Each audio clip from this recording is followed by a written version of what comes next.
कभी सोचा है कि एक सादा सी डिश सदियों पुरानी रवायात कहानियां घर की इस खास खुशबू को कैसे समेट सकती है। आज मैं मोची की खानी की मजेदार दुनिया में गोता लगा रहा हूं। एक ऐसी डिश जो पाकिस्तानी सकाफत का हिस्सा है और हिंदुस्तानी सकाफत का भी हिस्सा है, फिर भी एक छुपे हुए राज की तरह महसूस होती है।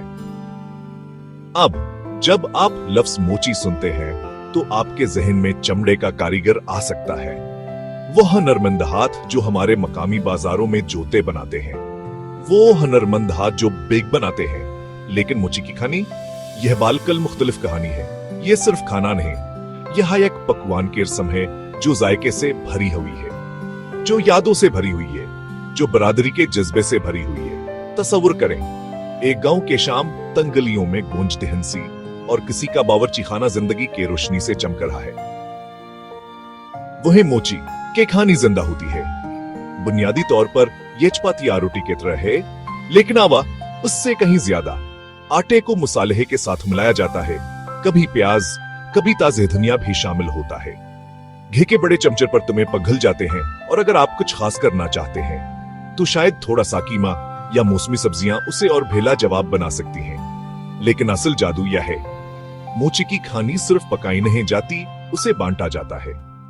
ये खास मौके के लिए मखसूस है, ईद, शादियां, या जब पूरा खानदान सिर्फ फासलिए इकट्ठा होता है। बावर्ची खाना खुशबुओं की वर्कशॉप बन जाता है और पड़ोसी खुशबू और अच्छी सहबत के वजह से खींचे चले आते हैं। जैसे ही मैं एक गर मटकड़ा तोड़कर उसे मसालेदार चटनी में डबूता हूं, मुझे याद आता है कहा ऐसा खाना सिर्फ जायके से ज्यादा है, यह एक तलक है। नस्लों के दरमियाना एक पल, आटा गूंथने वाले हाथ और इकट्ठे होने वाले दिलों को एक खराज तहसीन। शायद आपने कभी मोची की खानी नहीं खाई, शायद आपने इसके बारे में अब तक सुना भी नहीं था, लेकिन अगली बार जब आपको घर जैसे जायके की ख्वाहिश हो, चाहे आप कहीं भी हों, इस सादा दिल को छू लेने वाली डिश को याद रखें। इसे तलाश करें, इसे बनाने की कोशिश करें, या किसी बुजुर्ग से उनका तरीका पूछें, क्योंकि कभी कभी सबसे आम अज्जा मिलकर सबसे गैर मामूली कहानियां सुनाते हैं।